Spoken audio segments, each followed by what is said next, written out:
On commence donc cette histoire aéronautique par l'aérostation. Les aérostiers, ce qu'il faut savoir, c'est qu'au tout début, on n'était pas vraiment type armée de l'air. On était dans des ballons dirigeables et ça servait surtout, même pas des ballons dirigeables, on était des ballons tout courts. Ça servait surtout à prendre de la verticalité par rapport à un champ d'opération et de voir en profondeur comment on pouvait régler le tir d'artillerie ou observer les mouvements de troupes, donc plus loin que ce que la vue humaine peut voir. Voilà, c'était ça le but. Et bien après, donc, dans les années 1800 à 1900 à peu près, et puis quand est arrivé le premier conflit mondial, il a fallu donc faire avec ces ballons dirigeables de l'espionnage ou du renseignement, et c'est là où l'escalade a monté, puisque finalement, on voulait pas que ces espions aillent voir ailleurs, et donc on a commencé à armer les avions et à faire ce qu'on appelle le combat aérien et surtout l'exploitation de la troisième dimension. Puisque au début, nous avions que 2 corps d'armée, la marine et l'armée de terre, et l'armée de l'air en a été assez balbutiement. Donc on ne parlait pas de l'armée de l'air à l'époque-là, on parlait juste des aérostiers.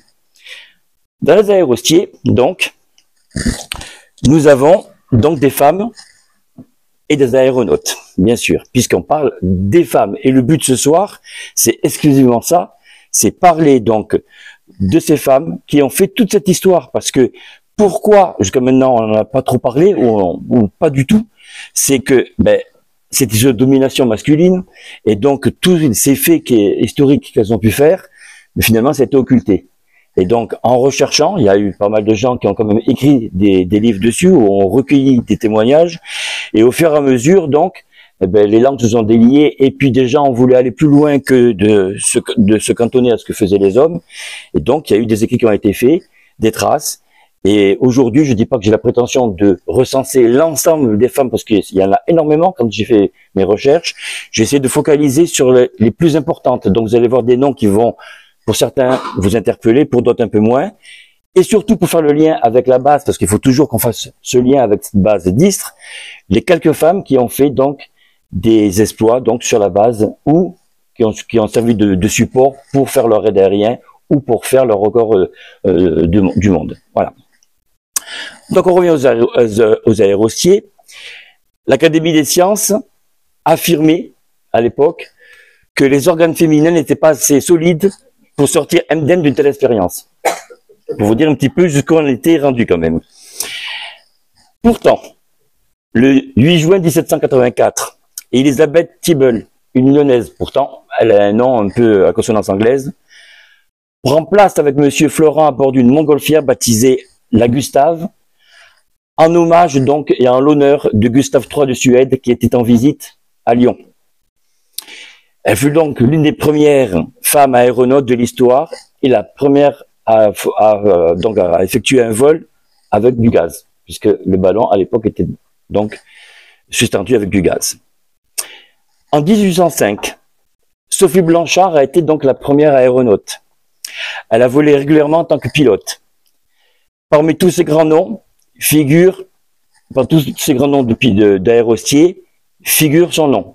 Quand on recherche dans aérostier, il y a souvent Sophie Blanchard qui est citée. Elle fait partie de la famille Godard, ça ne veut rien vous dire, mais elle était connue dans cette époque-là.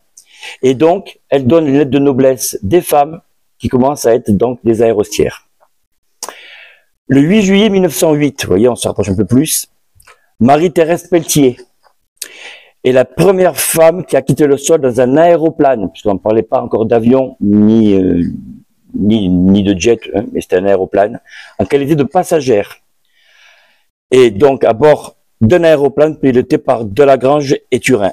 Et on voit ici, donc, Thérèse Pelletier avec, donc, monsieur, donc, Laroche. Voilà. Donc, ils étaient sur un biplan voisin. Ça veut rien vous dire. Voisin étant un constructeur, comme Caudron, comme Desperdussins, comme tous ces constructeurs-là de l'époque. Le 22 octobre 1909, elle est lâchée seule à bord, donc, et elle obtient donc le numéro 36 du brevet de l'Aéroclub de France. Raymond de Laroche enlève par 2 fois, et à l'occasion de la Coupe Femina, épreuve de distance réservée aux aviatrices, ce trophée étant disputé. Le 17 juin 1919, à Issy, Elle bat le record féminin de hauteur par 3900 mètres de hauteur. Sa performance est immédiatement battue par une aérostière américaine, Miss Ruslow, qui atteint 4270 mètres.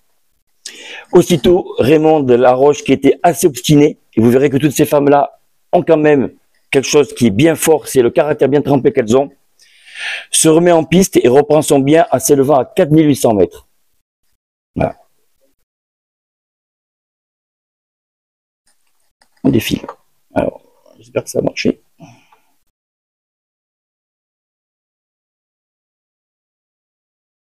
Voilà. La fameuse, donc, Raymond Laroche avec son brevet numéro 36 que j'ai cité tout à l'heure. Vous voyez que c'était très simple. Le brevet, il était aussi simple que ça. Une photo et un genre de papier tout simple qui était le brevet. Voilà. 8 mars 1910. Elisa Léontine de Roche. Voilà. Et on voit ici à bord de son avion lorsqu'elle fait son record. On passe à Hélène Dutrieux. Elle quitte l'école, écoutez bien, pour subvenir à ses besoins. À 14 ans, elle choisit d'exercer ses dons de sportive dans le cyclisme de compétition. Elle a une renommée connue en France, très connue. Elle fait des exhibitions à vélo. Elle s'initie à la moto et à l'automobile. Pour vous dire, c'est quand même, à l'époque, c'est quand même quelque chose de fort. Elle commence à 31 ans son apprentissage sur avion. Elle est brevetée en 1910, donc c'est une Belge, et elle est le numéro 27 comme pilote formée en tant que pilote. Donc vraiment, une des premières. Elle devient ainsi la deuxième aviatrice brevetée d'Europe avec Raymond Delaroche qu'on a vu tout à l'heure. Au cours de l'année 1911, Hélène Dutrieux prend part à de nombreuses épreuves et exhibitions en Europe et en Amérique du Nord. En Italie, elle remporte à Florence la Coupe du Roi, une course de vitesse et d'endurance, devant 13 aviateurs masculins, dont des champions incontestés de la discipline comme les Français Védrine et Tabuteau. Le 31 décembre de la même année, à Étampes, elle remporte pour la deuxième fois la Coupe Femina. Hélène Dutrieux devient en juillet la première femme au monde à voler sur hydravion. On continue.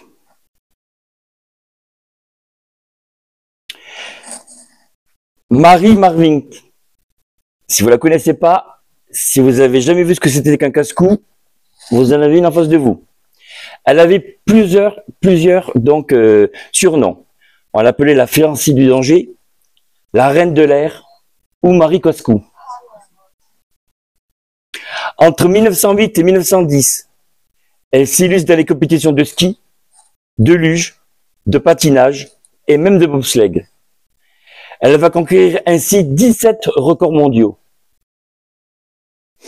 Elle passe également 4 brevets de pilote. Le ballon en 1909, avion et hydravion en 1910, hélicoptère en 1961, ainsi que celui du dirigeable. La différence entre un ballon et un dirigeable, c'est élémentaire. Un ballon, c'est une poche gonflée de gaz qui va dans la verticalité et qui se déplace avec les courants aériens. Le dirigeable, c'est pareil, mais c'est une forme plus allongée.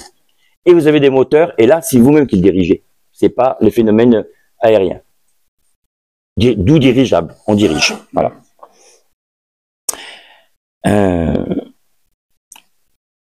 Donc, le 8 novembre 1910, elle obtient son brevet de pilote d'avion, le numéro 281. Et donc, c'est la 3e femme au monde à obtenir un brevet de ce style.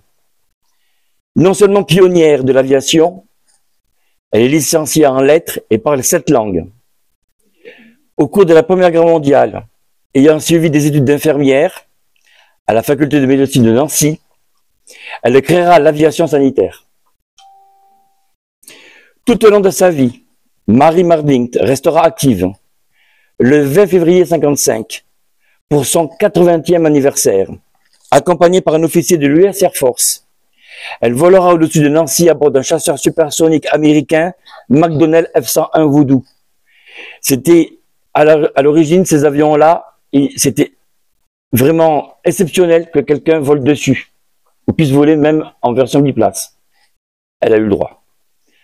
À 85 ans, elle effectue Nancy-Paris en vélo. Pourquoi pas? Pourquoi pas? Pourquoi pas? Pour ensuite revenir aux commandes du premier hélicoptère à réaction français. Les premiers hélicoptères qui étaient mûs avec une turbine à réaction. Encore à ce jour, Marie Margvin reste une femme d'exception avec un destin hors du commun. Voilà.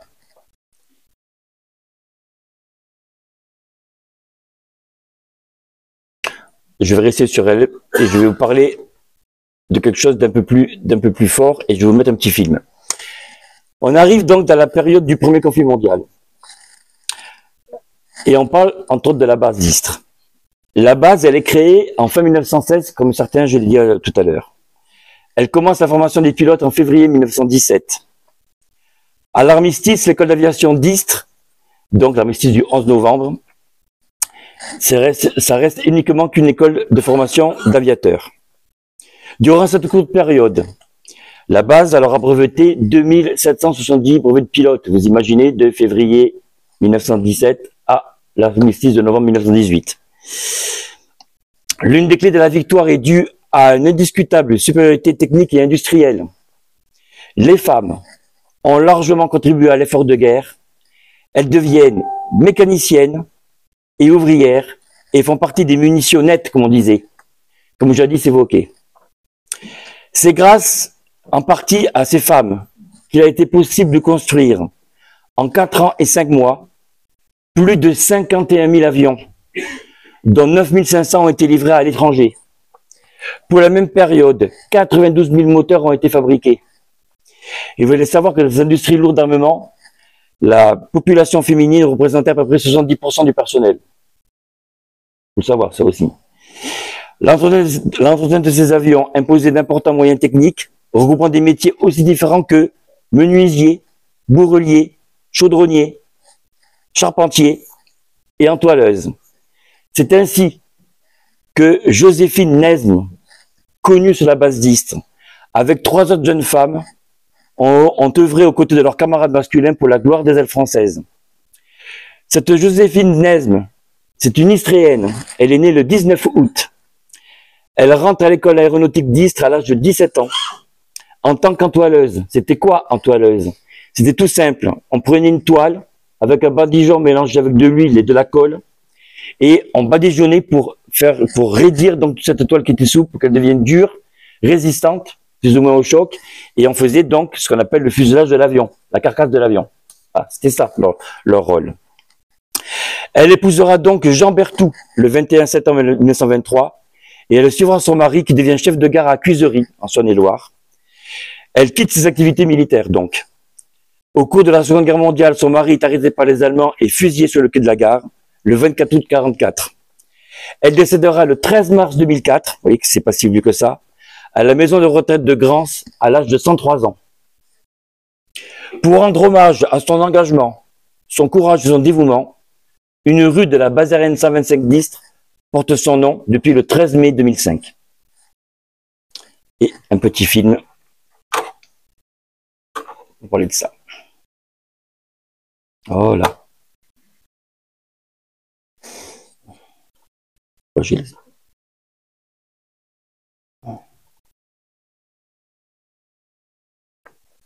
ça vous parle de la production de ce que je vous ai parlé tout à l'heure. La guerre de 1914-1918 a ruiné l'Europe et répandu une manne financière sur les constructeurs comme Caudron, Breguet ou Fokker, des motoristes comme Renault, Hispano-Suiza ou Nomero, dont les célèbres moteurs rotatifs tournaient avec l'hélice.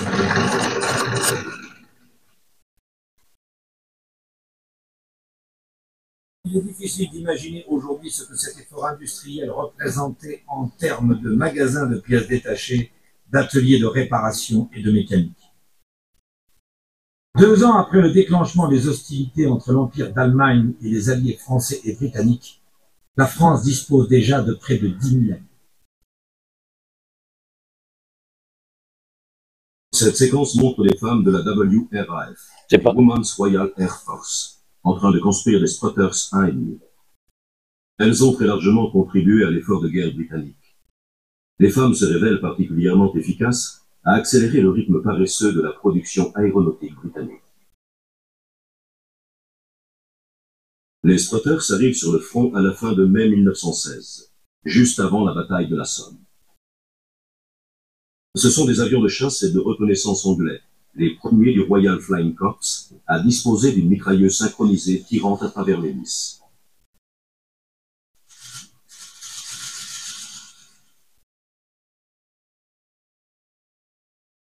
Cette guerre est vraiment devenue la guerre des machines et des industriels.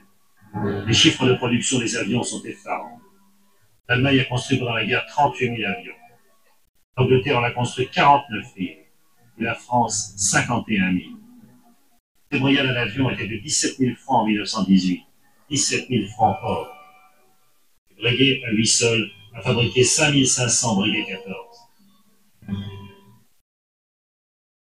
Ah, c'était le petit aparté de 14-18. Ah, qu'est-ce que j'ai fait là?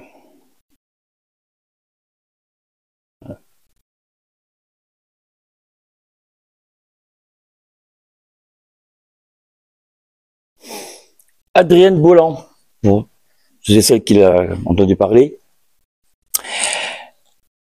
Elle obtiendra 2 mois après son premier vol son brevet de pilote. Le constructeur, René Caudron, l'engagera comme pilote d'essai. Elle réussit des performances d'être la première femme convoyeuse d'avion. Et vous verrez, dans la suite, il y en a eu d'autres. Mais elle rêve d'avoir son avion à elle. Son patron lui dit un jour, si tu arrives à faire un looping avec, ben l'avion il t'appartiendra. Rien ne semble donc impossible. Et surtout, rien ne va contrer la volonté de Adrienne. Et quelques jours après, ce n'est pas une fois qu'elle va le faire, mais 2 fois, qu'elle boucle la boucle, comme elle disait. Le Caudron G3, donc, est à elle. Le 25 août 1920, elle fut la première femme à traverser la Manche en avion depuis la France. Attirée donc par la gloire, l'argent facile, elle entendit parler des Maccabées de la Cordillère des Andes. Et supplia donc Caudron de lui fournir un avion pour voler plus haut que la cordillère. Caudron s'y est complètement opposé. Et donc, piquée au vif dans son orgueil puisqu'elle a eu un refus, elle décida à la mi-mars de rejoindre Mendoza, malgré le désaccord de Caudron, qui refusera de lui donner cet avion qu'elle voulait tant. Elle décolle à l'aube du 1er avril 1921. Le plafond du Caudron G3, donc de 80 chevaux, était de 4000 mètres. Et la Concagua, qu'elle devait survoler, était à 6900 mètres. Vous imaginez un petit peu la différence. Après 4h15 d'un vol épique, où finalement elle a été dans les gorges, à travers tous les pics rocheux, elle se pose sur la piste de Lo Espero, l'école militaire d'aviation de Santiago, au Chili. Caudron n'a pas voulu y aller, parce qu'il pensait que c'était un canular, et en vérité, c'était bien le record qu'elle avait établi.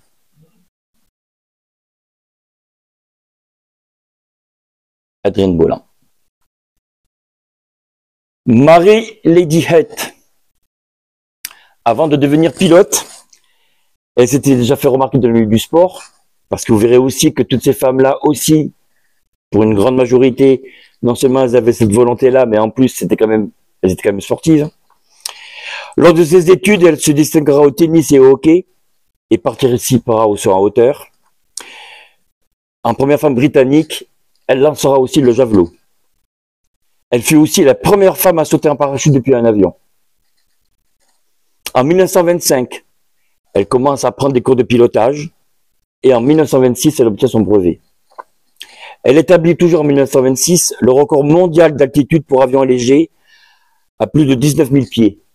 Grosso modo, ça fait dans les 15 000 mètres à peu près. 15 000, 16 000 mètres. Du 12 février au 17 mai 1928, seule à bord d'un Avro Aviant, donc c'était la marque de l'avion de l'époque, Avro, vole du Cap, donc Afrique du Sud, à Londres. En juillet 1928, elle est devenue la première femme à être nommée en tant que copilote dans une compagnie aérienne civile, la KLM.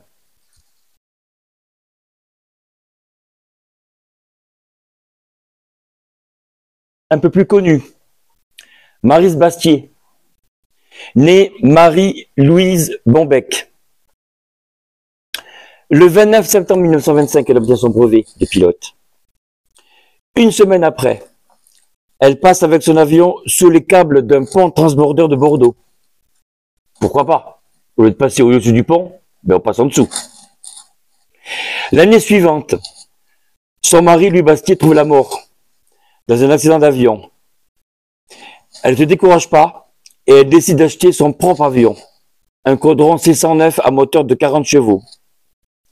Le 13 juillet 1928, elle établit alors un premier record féminin homologué de distance, 1058 km. En une seule traite, bien sûr, hein, sans atterrir. En 1929, elle établit un nouveau record de France féminin, durée de vol de 10h30. Vous imaginez 10h30 en l'air dans un avion qui n'était pas protégé des phénomènes aériens, puisque c'était à l'air libre. Et un record international féminin de durée avec 26h44. Ne voulant pas s'avouer vaincue, elle décolle le soir du 2 septembre 1930 et se pose le 4 après 37 heures et 55 minutes de vol. 37 heures et 55 minutes, imaginez. Après avoir lutté jusqu'à l'épuisement contre le froid et le manque de sommeil. En 1931, elle s'empare du record féminin international de distance avec 2976 km. Un mois après la disparition de Mermoz, le 30 décembre 1936, elle traverse l'Atlantique de Dakar à Natal, seule à bord d'un Caudron Simoun en 12 heures et 5 minutes. Le 6 juillet 1952, lors du meeting national de l'air, Maryse Bastier disparaît à bord d'un Nord Atlas 2501 au cours d'un meeting aérien.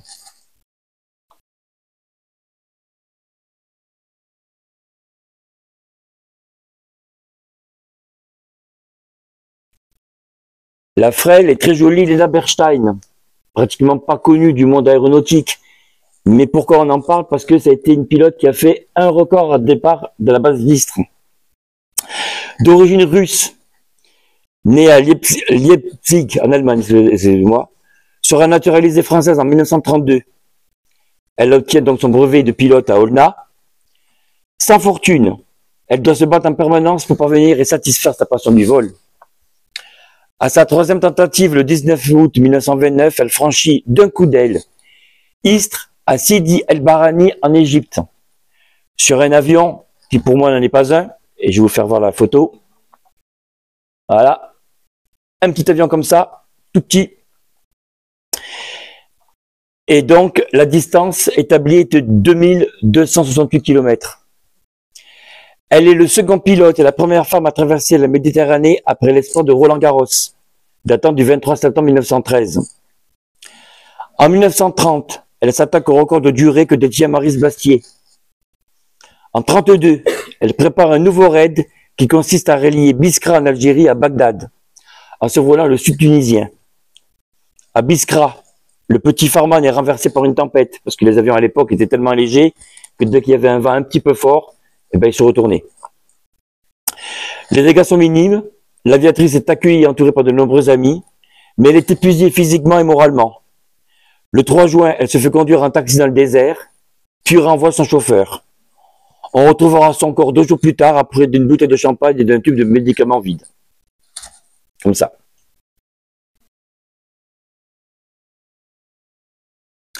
Maryse Hills. Elle aurait jamais dû être pilote parce qu'elle a fait une carrière de modiste. Mais elle se passionne quand même pour l'aviation. Pour financer son brevet de pilote, elle joue de ses relations et elle obtiendra le 20 avril 1930. Elle obtiendra donc son brevet le 20 avril 1930, excusez-moi. Maryse Hills se tourne donc aussi vers le parachutisme. Impétueuse, franche et forte en gueule, ne respectant que le talent et le courage, Maryse s'impose comme une héroïne dans un univers d'hommes, excusez-moi. Elle pilote la plupart du temps seule, sans mécanicien, ce qui la contraint à réparer son avion toute seule. Elle effectue de nombreux raids, notamment le Paris-Tenerife-Paris en 1932, puis le Paris-Tokyo-Paris en 1934. Elle bâtit à plusieurs reprises des records d'altitude et reste à ce jour la femme la plus haute de l'histoire de l'aviation à hélice. Elle a battu donc son record le 26 juin 1936 avec 14 310 mètres. Des risques insensés, des blessures, des atterrissages forcés et une mort 100 fois narguée. Maryse Hills entre dans la résistance en 1941, mais le 30 janvier 1946, l'accident sera fatal. Victime du mauvais temps, elle s'écrase dans la région de Bourg-en-Bresse à bord de son Siebel 204 du GLAM. Le GLAM était à l'époque l'escadron qui transportait des officiers et tout ce qui était ministériel. Voilà.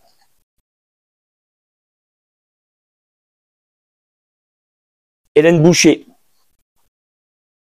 un peu plus connue. Elle prend donc son premier cours de pilotage en mars 1931. Elle obtient son brevet de pilote de tourisme le 21 juin 1931. Puis après avoir cumulé 100 heures de vol, réalise un vol de nuit. Sans instrument bien sûr, hein, rien qu'avec les étoiles. Pourquoi pas. Son brevet de pilote professionnel de transport public en juin 1932.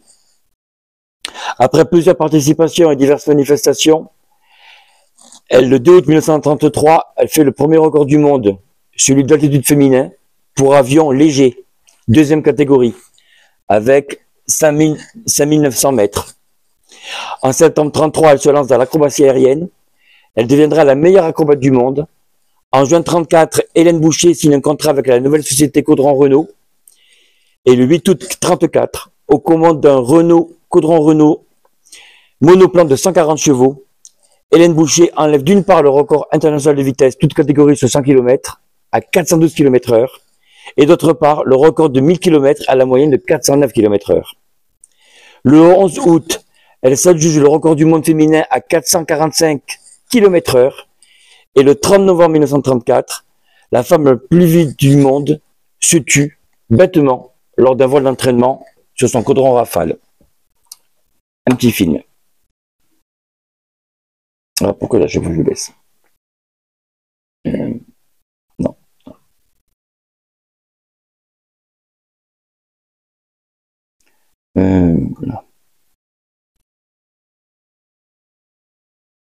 Là, c'est une petite rétrospective de toutes les femmes que j'ai citées ou que je vais citer. C'était une jeune femme de 26 ans, Hélène Boucher. À bord du Caudron Rafale, elle va accomplir une série impressionnante de performances. Ça c'est à Istres, hein. Elle battra le record du monde de vitesse masculin, à plus de 400 km/h.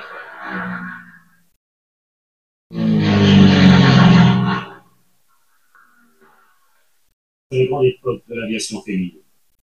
Elles ont pris la suite d'Adrienne Bolland, qui a traversé les Andes, seule à bord, en 1921. Elles réussissent des exploits insensés, comme Maryse Bastier, qui bat le record du monde de durée, 37 heures en l'air.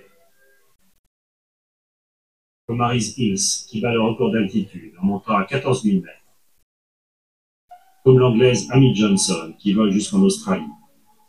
Comme Amelia Earhart, la plus grande de toutes. En 1932, elle avait traversé, seule, l'Atlantique. La même année, les États-Unis, sans escale. Et en 1935, la première traversée de l'océan Pacifique.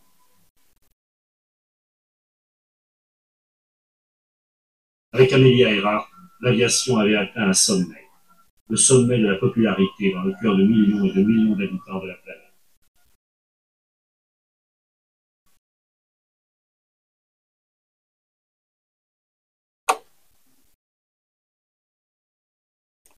Un peu plus bucolique, vous allez voir la musique, bon, elle vaut ce qu'elle vaut, hein, c'était comme ça à l'époque.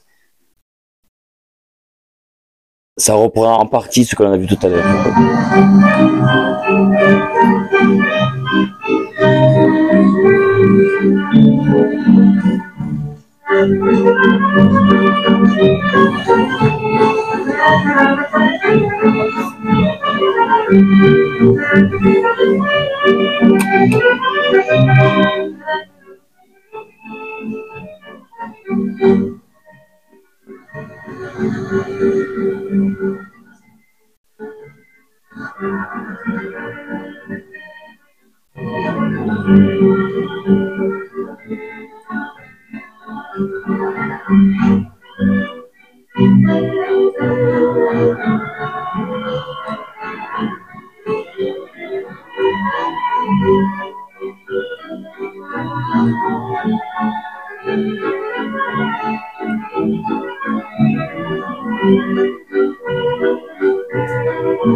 Ça va, vous suivez? C'est bon?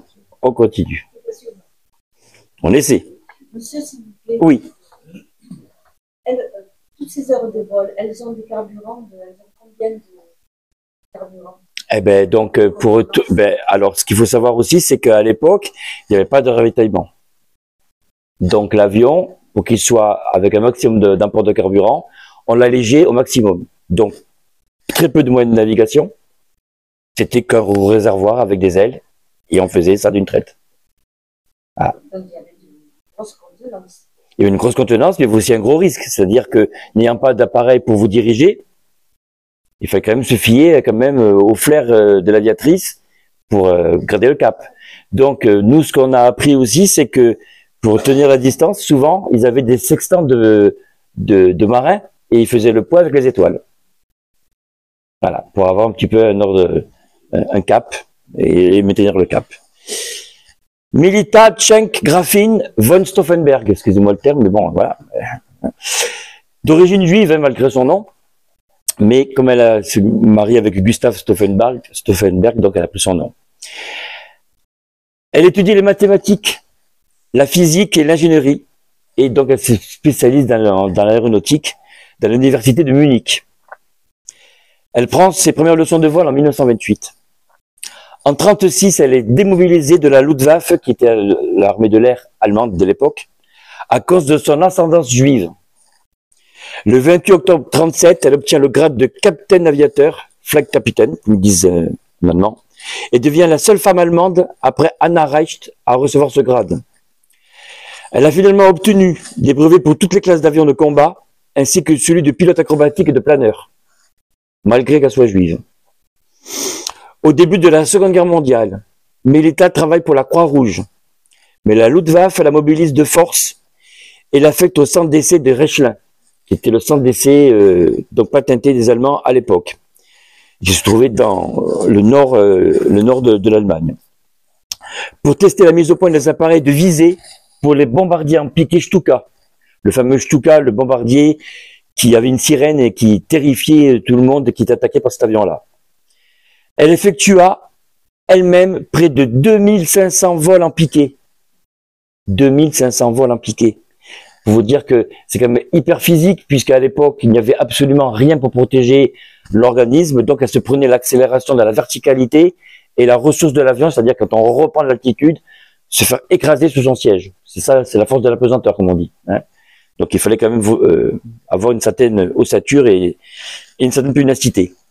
Avec parfois plus de 15 vols en piqué par jour. Durant le mois de mai et juin 1944, son beau-frère, le colonel Klaus Schackengraf, lui fit part du projet d'attentat contre Hitler. Elle se déclarera prête à l'aider malgré les dangers encourus. Après l'attentat raté, elle-même et son mari furent arrêtés par la Gestapo. Mais elle fut libérée de prison après seulement 6 semaines en raison de l'importance militaire et de son travail. Et son mari et tous ces gens qui avaient travaillé et qui avaient été les complotistes sont restés donc en prison. Et le 8 avril 1945, elle profite de rejoindre son mari aux commandes d'un avion Bucher BU-181, un avion de liaison de l'époque, dans le but de délivrer son mari de la prison. Mais près de la région en Bavière, d'une ville en Bavière, elle fut repérée par un avion américain qui l'a pris en chasse et l'abattit. Elle parvient encore à se poser d'urgence, mais grièvement blessée, elle succomba quelques heures plus tard à ses blessures.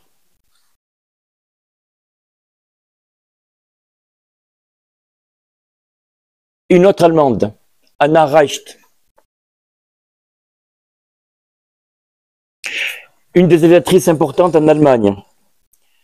Elle est passionnée d'aviation, bien sûr, comme toutes ces femmes. Et elle se rendait souvent à vélo à l'aérodrome.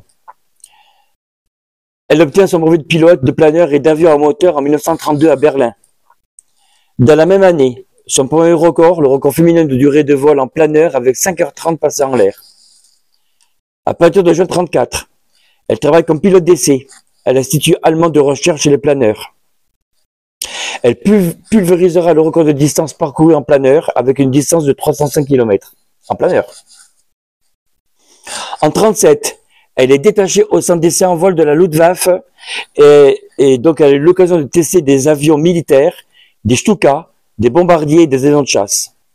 Toujours en 1937, Anna Reicht fut la première femme au monde à survoler les Alpes en planeur.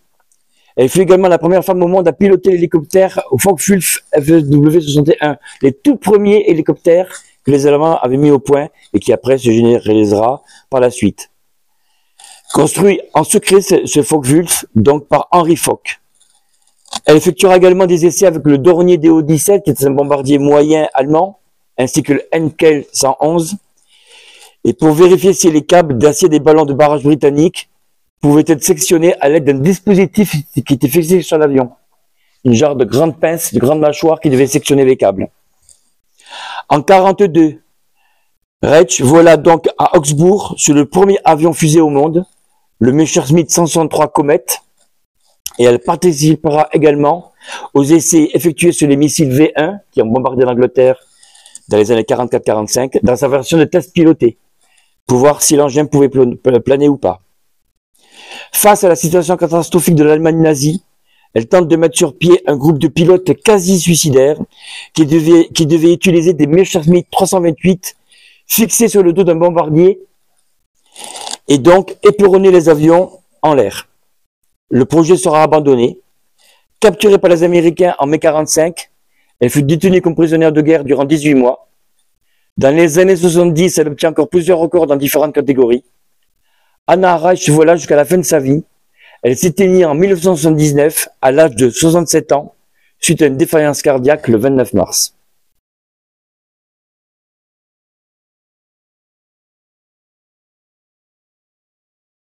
Voici le Messerschmitt 163, petit comète comme ils appelaient, un avion qui devait servir à casser les mass raids américains ou anglais, c'est-à-dire les formations de bombardiers. C'est un engin qui était propulsé par donc des acides, hein. Donc il y avait du permanganote et puis je ne me rappelle plus l'autre acide qui se mélangeaient, qui faisait une détonation et ça propulsait, donc c'était un moteur fusée qu'il y avait dessus. Et il avait 2 canons et donc il devait monter dans la verticalité, détruire le plus d'avions possible et après il y avait un parachute avec la cabine et ouais, ils atterrissaient comme ça. Avion suicide mais c'était comme ça.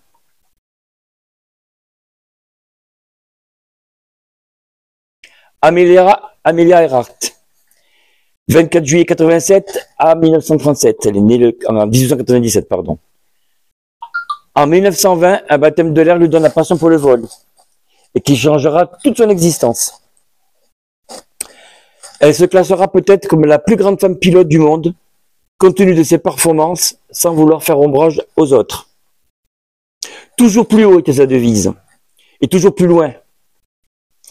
En économisant de l'argent pour acheter un biplan jaune, le Canary, le 20 octobre 1922, elle atteint l'altitude de 4300 mètres.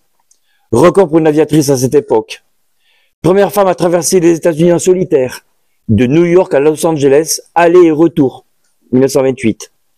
Après avoir été la première femme à traverser l'Atlantique Nord en tant que passagère, le 20 mai 1932, elle sera la première femme à l'avoir traversé comme pilote, seule à bord.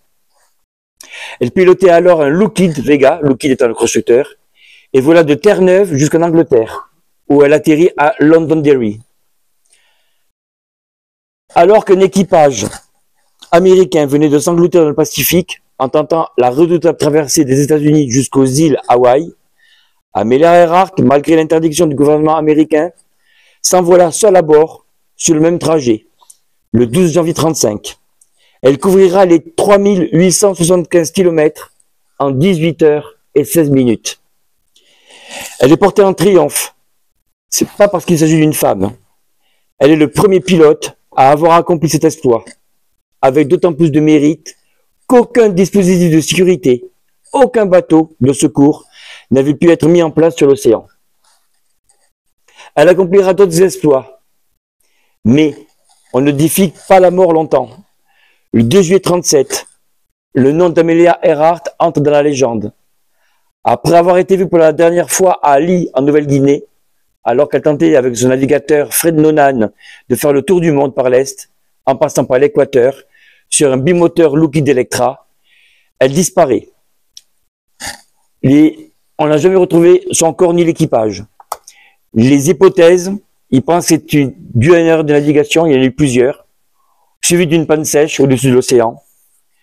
Et ils pensent aussi qu'elle avait été peut-être appréhendée ou abordée par un autre avion. Parce qu'on a retrouvé d'autres traces d'avion, mais pas de celui de l'Electra. La dernière parole qu'elle a eue, c'est à 15h30, et c'était donc l'US Navy sur un navire qui était l'Itsaka qui reçoit ce message. Nous devons être au-dessus de vous, c'est-à-dire au-dessus de l'endroit où vous devez atterrir, mais nous ne vous voyons pas. Le carburant commence à baisser, et le message s'arrête là, et on ne l'a plus jamais retrouvé. Voici son raid. Donc dommage, c'est pas très clair, mais bon, on voit bien quand même que elle a sillonné quand même tout le monde pour arriver ici, pour disparaître, donc, de ce côté-là. Voilà. Et l'avion, le Lockheed Electra, c'était celui-ci. Voilà. Un bimoteur. On n'a jamais retrouvé. On arrive donc au deuxième conflit mondial. Le deuxième conflit mondial, les femmes n'étaient chargées que de tâches annexes, cantinières ou infirmières. Elles n'étaient pas considérées comme membres à part des forces armées. Elles servaient en tant que personnel auxiliaire, sans véritable statut, à de rares exceptions.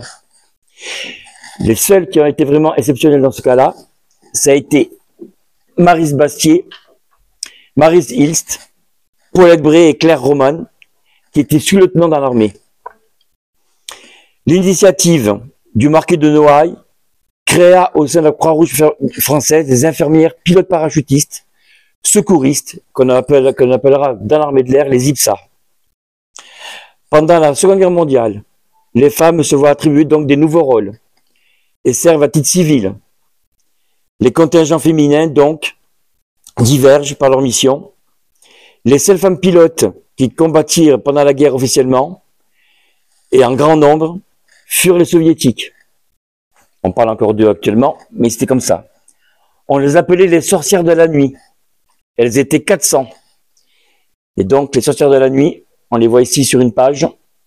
Voilà. Ces pilotes russes, décorés. Et donc, elles harcelaient les lignes allemandes pour pas que les Allemands puissent dormir. Elles étaient avec des petits avions, des petits biplans, qui n'étaient pas facilement interceptables par des chasseurs parce qu'ils volaient très, très lentement. Donc, des petites libellules. Et elles avaient des petites bombes. Et donc, elles allaient sur le dessus des campements allemands et elles pilonnaient pour que les Allemands soient épuisés par la fatigue. Voilà. Donc, Nina... Oh, pardon. Pourquoi elle est montée d'un coup, lui? Non, c'est moi qui me suis trompé. Voilà. Nina Roussakova, qui est à gauche, là, et donc était une héros de l'Union soviétique de l'époque. Voilà. En France, le général Villemain, chef d'état-major de l'armée de l'air française, prépare un décret au mois de novembre 1939 qui autorisait l'incorporation des femmes pilotes dans l'armée de l'air. Il fut signé le 15 juin 40. En 1941, le chef d'état-major de l'armée de l'air créa un corps indépendant des pilotes volontaires féminines. C'est le 27 juin 1944 que les forces françaises féminines de l'air ont été intégrées aux forces aériennes françaises libres. Vous voyez qu'il y a eu quand même un laps de temps. Ça n'a pas été immédiat. Donc, elle les appelait les sorcières de la nuit. Suzanne Melk, qui est née en mars 1908 et qui est morte le 4 février 1951. Au lendemain de la Seconde Guerre mondiale, le ministre de l'Air Charles Tillon, avec le général de Gaulle, qui recruta, avec l'accord du général de Gaulle, recrute donc des femmes pilotes parmi les meilleures aviatrices françaises. Le 10 octobre et le 24 novembre, Maryse Hilst et Maryse Bastier y furent incorporées avec le grade de lieutenant, comme je l'ai dit tout à l'heure, tout comme d'autres pilotes de renom. Donc Suzanne Almed, Yvonne Georgeon, Anne-Marie Breck, plein d'autres, Geneviève Lefebvre, Cellier, Elisabeth Lyon, qui ne veut rien vous dire, voilà, mais Elisabeth Boselli. Elle sera l'une des deux seules femmes, l'autre étant Elisabeth Boselli, donc avec Suzanne Melk, et avec brio, a piloté le fameux Dewatin de 520, c'est-à-dire l'équivalent, ce qu'on avait du Spitfire anglais à l'époque. Le meilleur chasseur que l'armée de l'air a eu. Cependant, la passion donc du voile à voile qui l'avait amené à être pilote persiste, et donc elle fait du voile à voile dans la Montagne Noire, du côté de Saint-Auban sur la Durance. Elle atteint l'altitude de 4200 mètres, battant ainsi le record mondial d'altitude. Elle devient championne du monde de durée en circuit fermé en 16h03 minutes et le 25 et 26 mars 47. Elle participera à de nombreuses compétitions, mais en 49, atteinte d'une grave maladie du sang, elle s'éteindra le 4 février 51.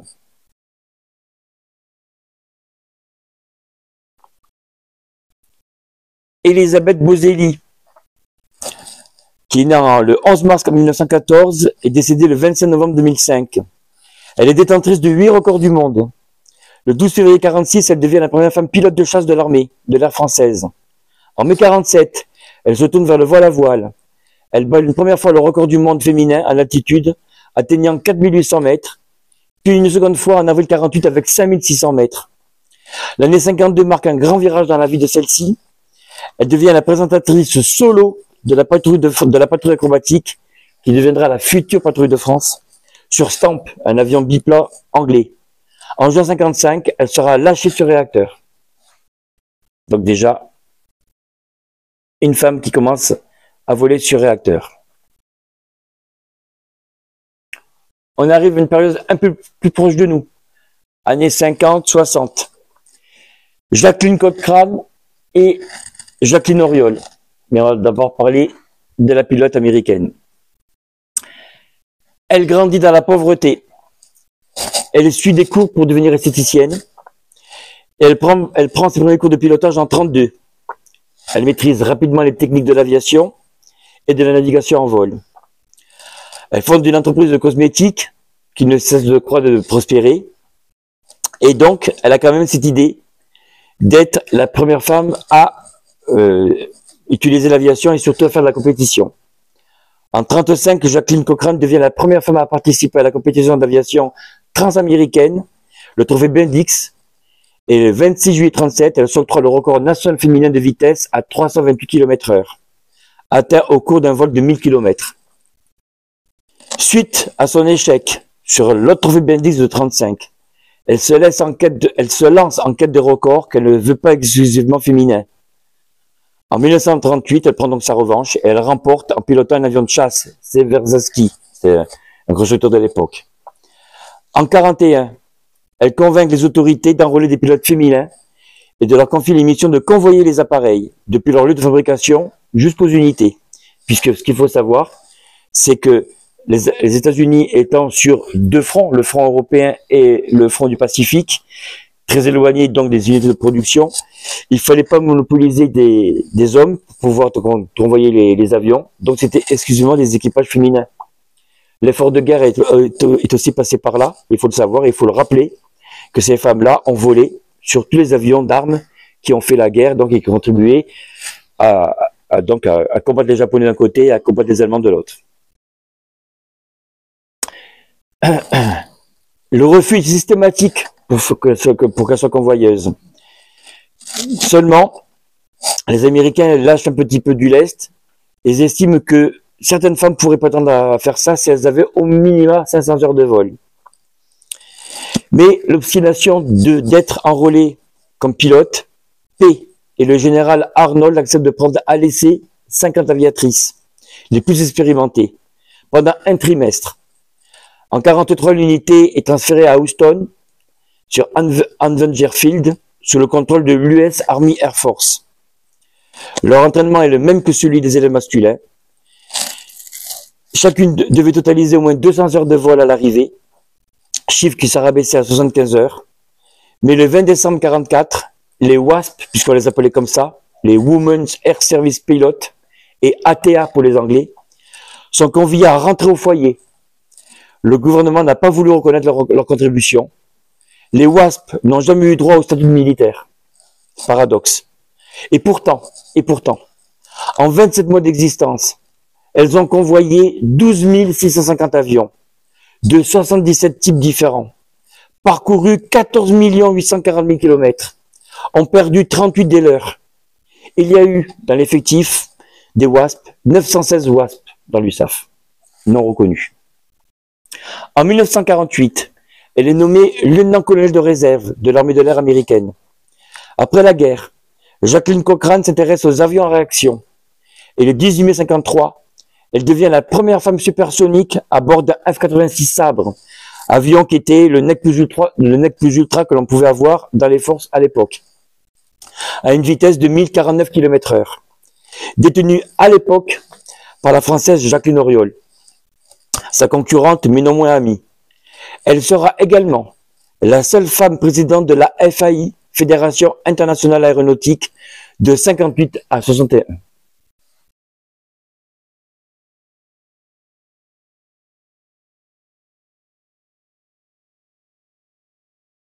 Jacqueline Auriol prend son baptême de l'air à Grenoble à 16 ans, sans conviction.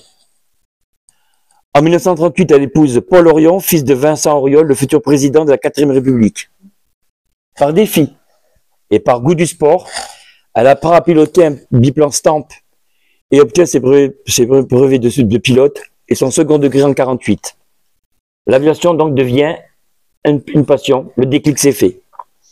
Elle passe à la voltige aérienne pour se perfectionner. Le 11 juillet 1949, elle est victime d'un terrible accident sur la Seine sur un hydravion, alors qu'elle est passagère et qui vole trop bas. Elle a plusieurs fractures du crâne et est défigurée. Elle subit en 2 ans une vingtaine d'interventions chirurgicales. Avec beaucoup d'obstination, elle se remet pilotée et passera ses brevets militaires de vol à voile et d'hélicoptère. Jacqueline Auriol s'était fixée pour but d'être admise en tant que pilote au CEV, de ne jamais abdiquer et de toujours avoir cette pugnacité. Elle rentre finalement au CEV au centre d'essai en vol de Brittany-sur-Orge. Jacqueline savait que l'armée de l'air avait reçu des avions en réaction britannique, Vampire, et rêvait de tenter un record de vitesse sous cet appareil. Acceptée à Brittany-sur-Orge, elle s'initie au pilotage sur un Morane 472 biplace, car les Vampires n'existaient pas en version biplace. Donc vous imaginez qu'elle a fait du vol sur un avion à hélice, moteur classique, pour passer directement dans un avion de chasse pour faire son record. Excusez du peu. Elle découvrit la réaction à bord du Gloster Meteor, du CEV, et en prit les commandes au vol suivant. Donc un premier vol d'initiation, un deuxième vol pour les commandes. Elle réalise 14 vols d'entraînement avant de se préparer vraiment pour le record. Le circuit fut bouclé en 7 minutes et 20 secondes avec une vitesse de 818,181 km/h. Les performances de sa concurrente américaine Cochrane étaient dépassées de plus de 52 km/h. C'était le début d'un long défi amical entre les deux femmes, le combat des deux Jacqueline, comme a été le film qui a été produit dans les années 60. Jacqueline Cochrane demanda même pour elle le Harmon Trophy, c'est-à-dire la plus grande distinction américaine pour l'exploit aéronautique de l'année. La guerre des Jacqueline fut une invention journalistique, même si la lutte fut rude. L'idée de faire partie du CEV ne la quittait pas, donc du centre d'essai en vol. Et elle dut bûcher dur pour être admise à l'école. Elle devient la seule femme pilote d'essai au monde sous le numéro de brevet numéro 29. Le temple des essais en vol était donc ouverte, donc en tant que personnel navigant. Les places y sont chères et difficiles à obtenir. Sa condition féminine fit qu'à l'époque, le défi était encore plus méritoire. Jacqueline Cochrane, pour ne parler que d'elle, lui ravit ce record le 20 mai 1953, à bord d'un F-86 Sabre, en atteignant donc les 1050 km/h. Le 15 août 1953, Jacqueline Auriol devient la première femme européenne à franchir le mur du son étant à 1080 km/h. à bord de Mystère 2, ce qui lui permet d'atteindre le club très fermé des avions qui dépassent les Mach 1, puisque le Mach est l'indice donc des 1080 km/h. L'américaine, alors vice-présidente de la Fédération aéronautique internationale, fait tout pour conserver son titre de femme la plus vite du monde, en annonçant en mai 55 que les records féminins seraient abolis le 1er juin de la même année. Passeport, mais c'est comme ça. Mais c'était sans compter sur la détermination de Jacqueline Auriol. Nouvelle tentative et nouveau record pour l'observatrice française le 31 mai 55. 1151 km/h sur Dassault Mystère 4. Une performance qui contraint son adversaire à revenir sur sa décision. En octobre 56, aux commandes de Mystère 4, elle connut ce qu'elle appela elle-même sa première mort, en raison du plan fixe, et vous allez voir le film tout à l'heure. L'avion se mit en vrille, et la voix de Jacqueline dans les haut-parleurs de la tour résonna. « Je ne peux plus tenir l'avion ». Elle put reprendre de l'altitude grâce à son admirable sang-froid, et elle reprit enfin contact avec la piste en dur de Bretigny. Le duel relancé, le 22 juin 62, l'aviatrice française pousse son Mirage 3C à près de 1851 km/h. La réplique américaine tombe le 1er mai 63, quand Jacqueline Cochrane bat le record féminin de vitesse en circuit fermé de 100 km avec 1937,15 km/h. Jacqueline Auriol lui reprend le 14 juin de la même année avec 2038,70 km/h. Jacqueline Cochrane finit par se retirer de la compétition en 64. Durant ses 20 années au service de l'aviation, Jacqueline Auriol a totalisé 5000 heures de vol, dont 2000 décès sur plus de 140 avions et hélicoptères de tout type. Respect, madame. Et là, donc là, c'est... Ah, attendez, je vais... C'est une bande dessinée qui a été faite, une simulation, et qui raconte donc cette histoire donc de Piquet Cabré de son Mystère 2.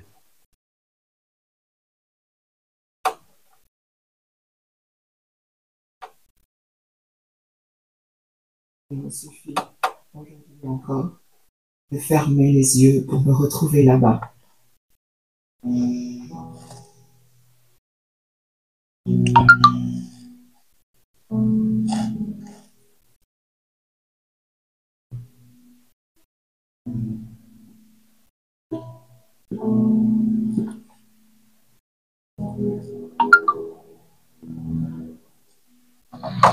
Les ouvriers, les techniciens, les mécanos,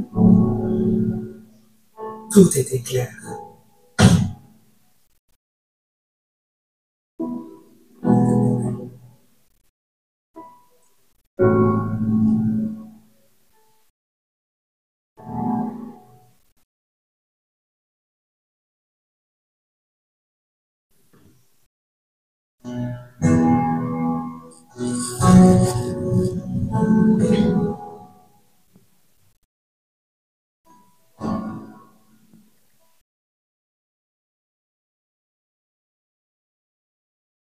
L'avion, mon avion était prêt.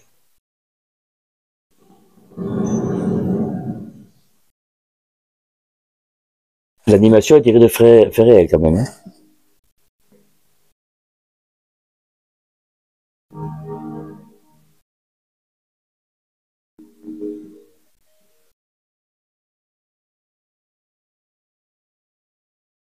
Cette indéfinissable joie.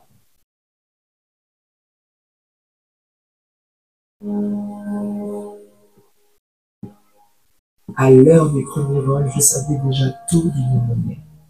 Ses qualités, ses imperfections. J'ai mis le contact. L'avion s'est mis à vivre. Moi aussi.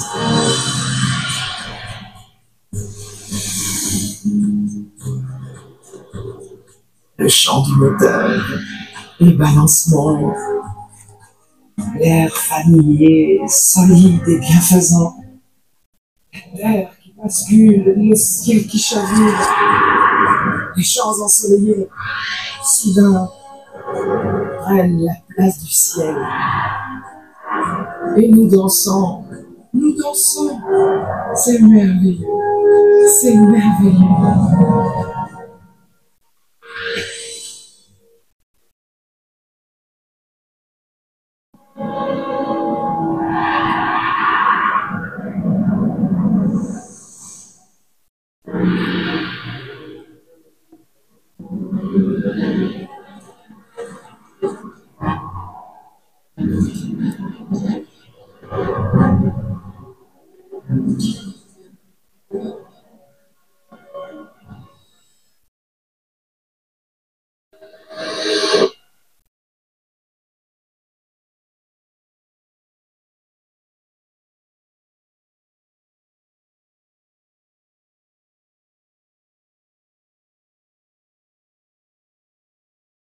Remettre les gaz.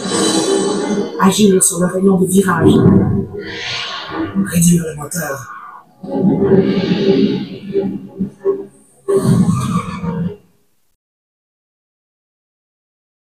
Je suis passé.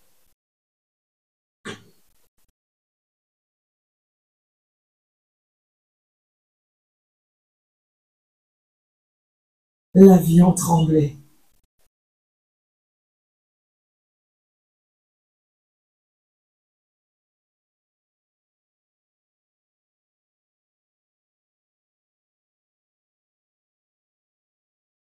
Le sol, enfin, sa sécurité.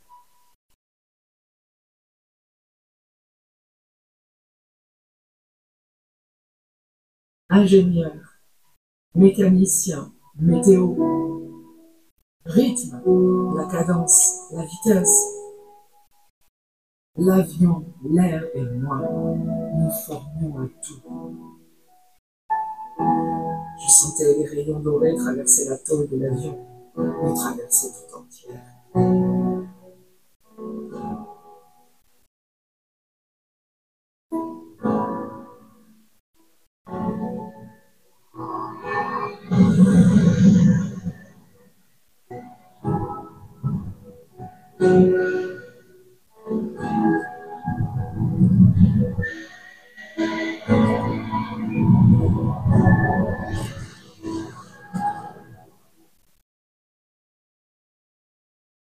Être à ma vraie place. Ce coup de foudre, je le ressens encore aujourd'hui comme un miracle. Le silence, vaste, azur et argenté, l'horizon, sublime, seul, exactement dans l'axe.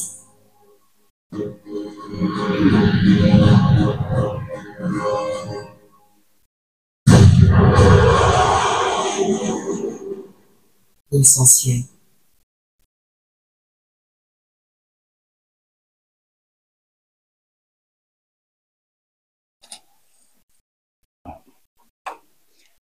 Suite.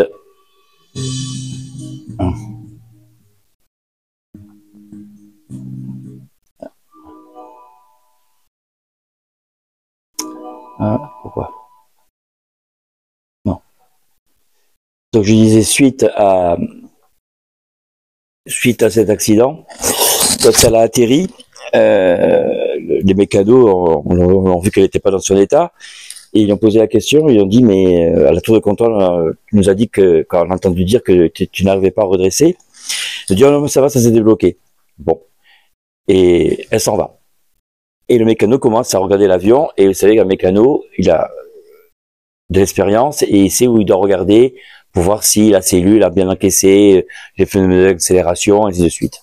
Il y a des endroits vraiment bien précis pour déterminer si l'avion a subi plus ou moins des contraintes physiques ou pas. Et là, il s'aperçoit que l'avion, c'est vraiment pas terrible ce qu'il voit. Donc, il téléphone et il a son fils qui décroche, à Jacqueline Auriol. Il dit, maman n'est pas encore rentrée. Ben, il dit, quand elle rentrera, il faudra que tu retéléphones, qu'elle me retéléphone. Et donc, elle arrive à la maison. Son fils lui dit, il y a un monsieur mécano qui veut te parler. Il veut poser des questions sur l'avion. Son fils, donc quand il a parlé de l'histoire de sa maman, elle a eu un petit rictus Donc elle se doutait que ce qu'elle allait lui dire le mécano, et donc elle décroche, et elle a le mécano en face, il lui dit, vous m'avez pas tout expliqué, parce que l'avion, il est bon à la poubelle. Ah, la cellule, elle est complètement vrillée, elle est tordue. On n'en retirera rien. Donc vous allez nous expliquer vraiment ce qui s'est passé. Et donc ce qui s'est passé, c'est que elle est restée en piqué accéléré, dans pleine vitesse, le sol s'est rapproché, et ce qu'on comprend pas, c'est que quand on est dans un avion, pour ceux qui ont pu en approcher un, si vous savez pas, c'est on glisse dans l'avion et les jambes passent sous le plancher de bord pour les palonniers au fond. Donc on est vraiment enserré comme dans une chaussure. Là, pour tirer sur le manche, pour le redresser, elle a réussi à s'extraire ses jambes dans un espace hyper confiné et à se mettre droit les deux pieds sur le tableau de bord pour tirer. Ah, comme quoi l'instinct de survie aussi fait que. Et elle a atterri, l'avion lui était bon à la casse. Le deuxième film, je vais vous faire voir, c'est le record de Jacqueline Auriol sur Mirage 3C. Allez.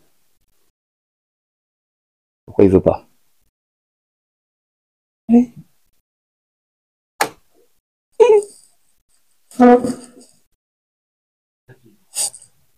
Ben.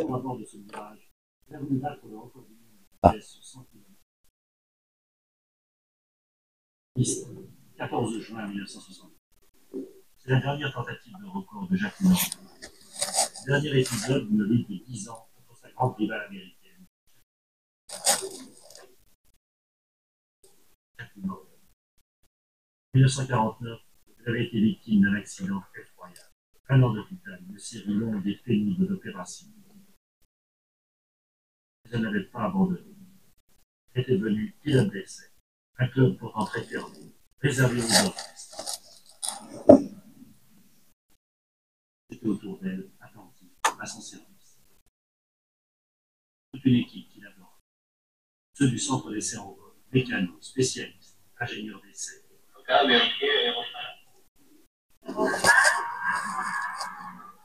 Les essais aérofreins sont faits. La mise des gaz. La mise des gaz sont faits. La post-production. Et lâcher les freins.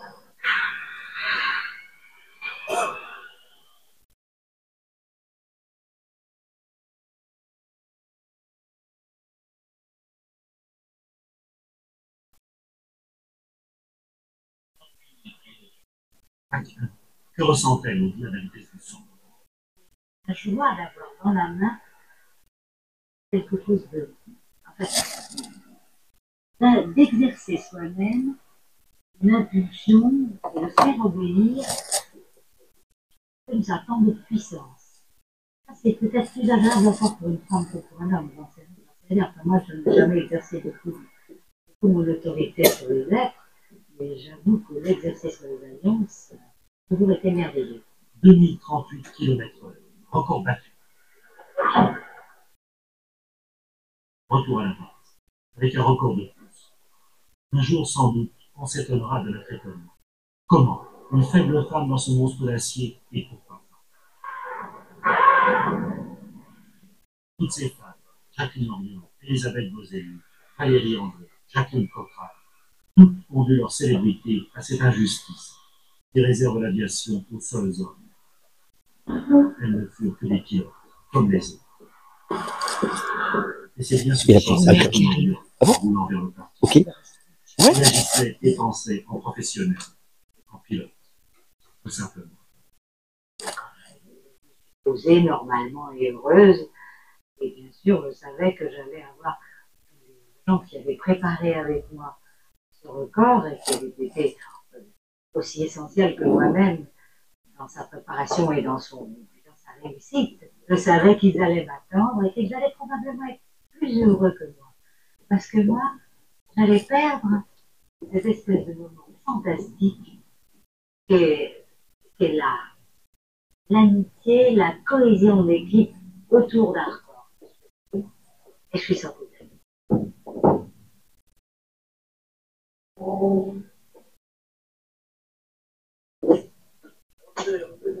comme ça, tous. Et c'était eux. Voilà, mais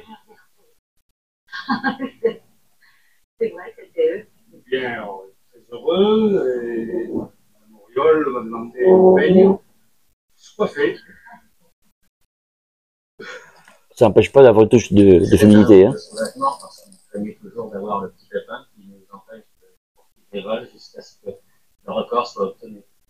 On était soulagés parce que malgré tout, oui, après tout, le match, on avait pu se donner. Et puis c'est quand même une grande satisfaction parce que malgré tout, on a tous participé autant les uns que les autres à cette opération, quoi, à ce record. Quoi.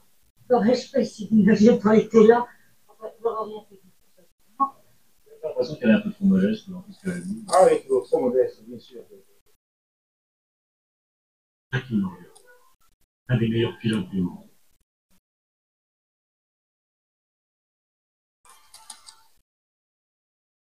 Voilà, sacrée femme quand même. Mais c'est pas fini. Cette année, en début d'année, on a eu la disparition de Valérie André. Ça va rien. Pour certains, ça va parler, pour d'autres, pas du tout. À chaque fois, je me trompe. Attendez, je vais faire dépasser. Donc, on la voit, hein. Voilà. Jacqueline Auriol à bord de son Mirage 3, le jour de son record. Voilà. Valérie André. Valérie André, c'est pas vraiment une pilote au tout début. Ça a été plutôt médecin. Et puis, les événements ont fait qu'elle est devenue, après, par la suite, pilote d'hélico, parce qu'elle s'est aperçue que l'hélicoptère pouvait aller chercher, à un endroit donné, et sur le front surtout, des blessés lourds pour les évacuer vers des hôpitaux. Mon père, donc, a fait la campagne d'Indochine. Et un jour, il m'a dit, j'étais fort jeune à cette époque-là, il m'a dit, on l'appelait Madame Ventilo. Parce que quand elle allait avec son hélicoptère qui faisait flop, flop, flop, flop, c'était comme s'il y avait un gros ventilo qui brassait l'air. Et ce surnom de Madame Ventilo est resté dans les forces. En Indochine, on l'appelait pas Valérie André, on disait, ah, Madame Ventilo arrive. Elle va extraire donc quelques blessés. Il faut savoir donc que elle est née le 21 avril 1922 à Strasbourg. Et qu'elle est morte donc le 21 janvier 2025 à Issy-les-Moulineaux. C'est la femme militaire la plus décorée au monde. C'est faut quand même le signaler. Lors de l'invasion de la Saône Sud par les Allemands en novembre 1942, elle s'échappe et se réfugie clandestinement à Paris. Car les autorités allemandes traquent les Alsaciens, bien sûr, pour les enrôler de force ou les déporter en Allemagne. Après la guerre, Valérie André obtient son diplôme de médecin de l'Université de Paris. Elle retourne donc en France en 1950 parce qu'elle s'est expatriée, puis elle revient pour obtenir la licence de pilote d'hélicoptère à l'école de vol de Pontoise, sur un Hilaire, donc l'hélicoptère que vous voyez derrière. Et on va mieux le voir là. Voilà, le Hilaire qui est ici. Le Hilaire sanitaire, puisque de chaque côté le carénage, c'est pour glisser des civières. Hein. Elle retourne donc pour avoir son licence d'hélicoptère et elle a le brevet numéro 33 de l'Aéroclub de France. Elle recevra son brevet de pilote qu'en 2010. Pourquoi? Parce qu'avant, personne ne l'avait octroyé. Alors qu'il avait été créé en 56, ce brevet. Et comme quoi, des fois, il y a toujours des injustices. Affectée au premier hôpital de Mito, à l'hôpital de Saïgon. Le 26 mai 1950, elle se spécialise dans le service d'évacuation médicale de pilotage des hélicoptères Hilaire 360, c'est-à-dire celui-ci, et Sikorsky H-34, dans l'équipe du capitaine Alexis Santini qu'elle va épouser. Entre sa première mission le 16 mars 52 et son départ de l'Indochine en 53, elle va effectuer 129 vols d'exploitation, assurant l'évacuation de 165 blessés vers des postes médicaux ou des hôpitaux les plus proches.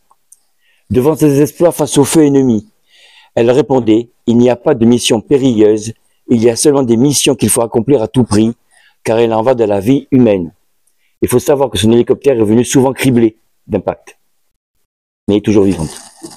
Je crois qu'on a une visite. Et oui. Monsieur le maire. Historien.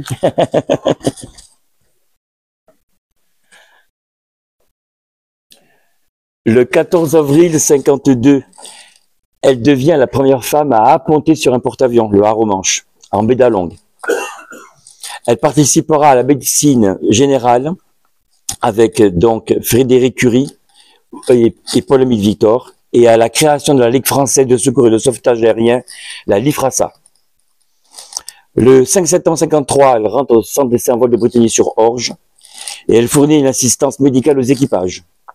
Elle obtient la qualification pour la conduite des Morane 763 Alcyon, de Nord 1100 et des hélicoptères Jean, Aérospatial, Bell 47, Piasecki et Sikorsky S-55. C'était des hélicoptères de l'époque. Donc, elle était qualifiée sur tous les types d'hélicos.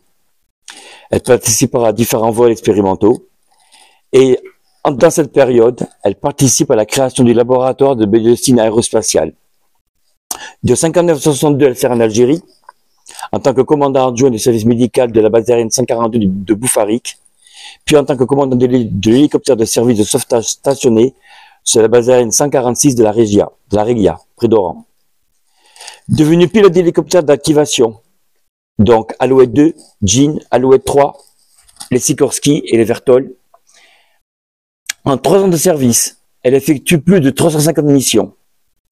En 61, elle est nommée médecin-chef de l'ensemble de la base de la Régia. À la fin de la guerre en Algérie, elle revient en France et continue sa carrière d'officier de service de santé. Promue lieutenant-colonel en 65 et colonel en 70, elle est d'abord chirurgienne sur la base aérienne 107 de Villacoublay, puis conseillère auprès du commandement du transport aérien militaire, le COTAM, c'est-à-dire le grand organisme qui avait tous les moyens lourds pour donc transiter tous les matériels que l'on devait projeter sur les fronts ou sur les bases. Valérie André est promue médecin général avec rang et prérogative de général de brigade, donc 2 étoiles, en avril 76, ce qui fait d'elle la première femme à devenir officier général en France. L'année de sa retraite en 81, elle est promue médecin général inspecteur avec rang et prérogative de général de division. Ces derniers postes sont ceux de directrice du service de santé de la 4e puis de la 2e région aérienne, puisqu'à l'époque, nous avions 5 régions aériennes. La France est divisée en 4 parties égales, plus la région parisienne. Admise dans la 2e section des officiers généraux en 81, Valérie André prend la tête de la commission d'études prospectives de la femme militaire. Elle y travaille à la promotion de l'emploi des femmes dans les forces armées. Elle quitte le champ de bataille pour un autre combat, celui de l'égalité femmes-hommes au sein de l'armée. Dans les années 70, sur le plateau de TF1, animé par Yves Mourouzi, elle déclare « Les femmes, comme les hommes, sont parfois désireuses d'assumer des postes à haute responsabilité, et ce n'est pas propre qu'à l'armée. » Elle est membre fondateur de l'Académie de l'air et de l'espace de Toulouse en 83. En 87, elle est élevée à la dignité de Grande Croix de l'Ordre national du mérite.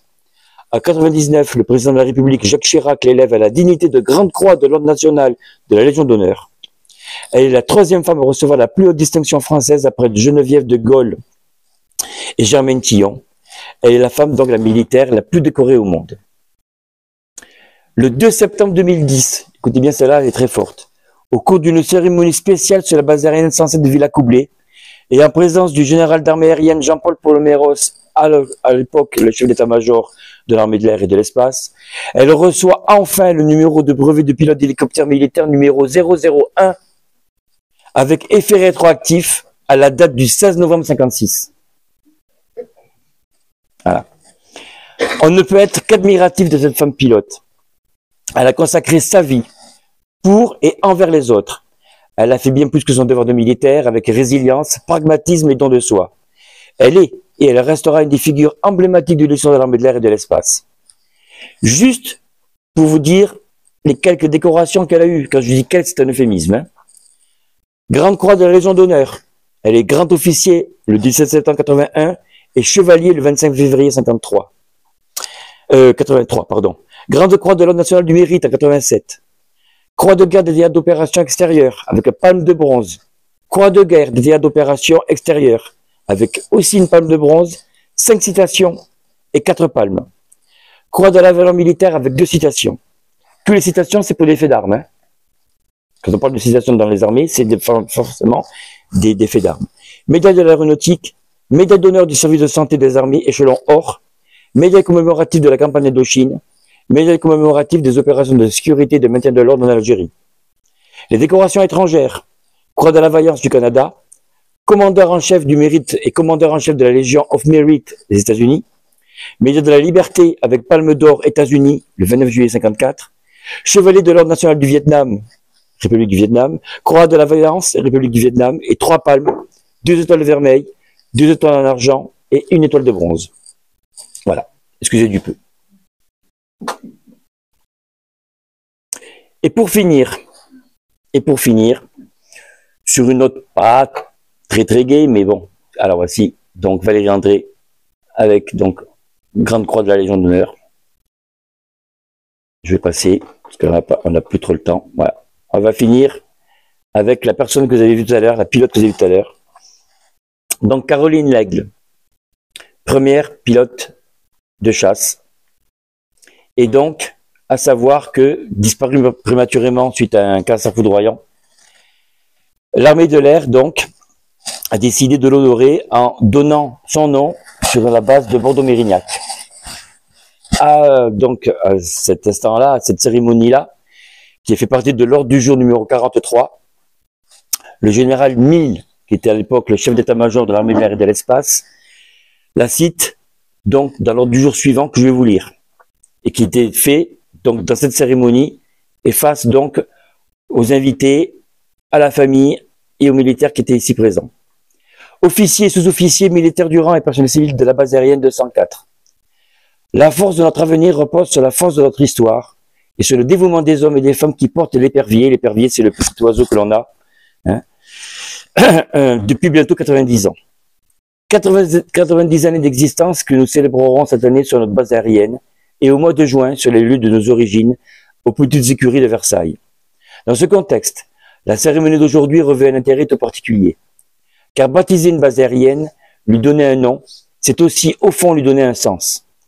C'est se rassembler autour d'un engagement, autour d'une vie, celle de Caroline Laigle. Ce nom, nous, aviateurs, nous l'inscrivons pour toujours dans la force de l'exemple. Il nous invite à envisager, au sens fort du terme, le visage de l'autre, et donc, ce matin, celui de Caroline. Son visage se dessine très tôt à la lumière des drapeaux et du sens du service pour le pays. Née à Montauban, le 12 septembre 1974, après avoir fait ses premiers pas dans l'institution militaire à Saint-Cyr-l'École, elle rejoint le Prytanée pour préparer le concours de l'école polytechnique qu'elle intègre brillamment en 1994. Durant sa scolarité à Lix, son regard, clair et profond, semble voué à l'altitude et aux grands espaces. Elle devine qu'une passion se dévoile sous ses yeux, celle de la 3e dimension.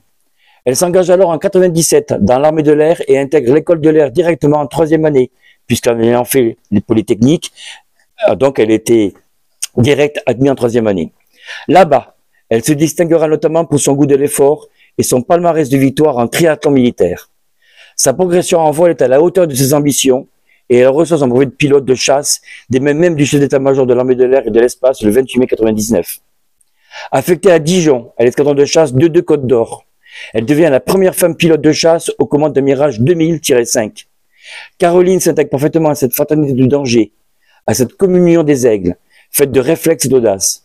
Elle s'épanouit pleinement dans les missions de police du ciel, mission qui garantit la souveraineté de notre espace aérien national. Puis les années passent au rythme de la chasse. Pilote opérationnel, sous-chef de patrouille, puis chef de patrouille en 2004. Elle participe à de nombreux exercices internationaux avant de prendre le commandement de l'escadrille SPA 57, la Mouette. Ayant apprivoisé l'aile Delta, le commandant Aigle poursuit son ascension vers une autre lueur, celle des étoiles. Le regard tourné vers l'espace, elle passe le concours de l'école du personnel navigant d'essai de réception, l'EPNER, qui se trouve ici à Istres, et reprend ses études de russe et de physique. Dans ce parcours extrêmement difficile, sa rencontre avec Claudie Aigneret, qui était une des premières femmes spationautes françaises, première spationaute française, restera un grand moment, la source d'une inspiration supplémentaire, lui permettant de traverser le long moment d'effort et d'abnégation, et de pouvoir viser la phase de sélection prévue à Cologne en 2008. Mais ce qui aurait pu être une annonce faite aux étoiles fut une annonce faite à l'abîme. Touchée en 2007 par une terrible maladie foudroyante, elle décide pourtant de donner la vie à son 2e fils, et elle avortera, donc elle fera un accouchement prématuré, il aura 5 mois et demi. Ce sera son ultime combat pour que la vie triomphe, et que la chair de sa chair puisse un jour contempler le ciel et se tenir debout et libre, à la hauteur des espérances qu'elle a portées tout au long d'une carrière exceptionnelle, au service de la France. Officier, sous-officier militaire du rang et personnel civil de la Basaline 204, le nom de la commandante Caroline Lègle est désormais associé au vôtre. Il demeure un modèle qui laisse nos valeurs et nos principes toujours debout. Il vous grandit et témoigne de la noblesse de l'engagement. Il nous rappelle que notre serment fait écho à ce qu'exprime Malraux à travers ses mots. La tragédie de la mort étant ceci qu'elle transforme la vie en destin. C'est donc bien plus qu'une vie que nous célébrons aujourd'hui, mais un destin. Donc celui dont chacun et chacun d'entre vous est désormais dépositaire pour la gloire de nos ailes et le succès des armes de la France. Paris, le 27 mai 2024. Voilà. Pour finir donc avec cette belle épopée de toutes ces femmes, ce que l'on peut retirer de ça, c'est que finalement, elles ont toutes, l'intégralité, cette volonté d'être des femmes à part entière, en étant tout à fait des pilotes. Et ce que je dis souvent à toute génération de jeunes filles que je rencontre, ou de jeunes femmes, il ne faut jamais se dire que c'est impossible. Se dire toujours qu'on peut le faire, et que si on a la volonté d'y aller, ben, on peut arriver à atteindre son objectif. Voilà. Rien n'est impossible, c'est pas vrai. Voilà. Et même si vous prenez peut-être une défaite ou quelque chose qui n'est pas bon ou vous n'arrivez pas à vos objectifs, vous pourrez vous dire au moins que vous aurez tenté de le faire et pas avoir le regret de dire si j'avais su, je l'aurais fait. Voilà. Voilà, messieurs, dames, je conclue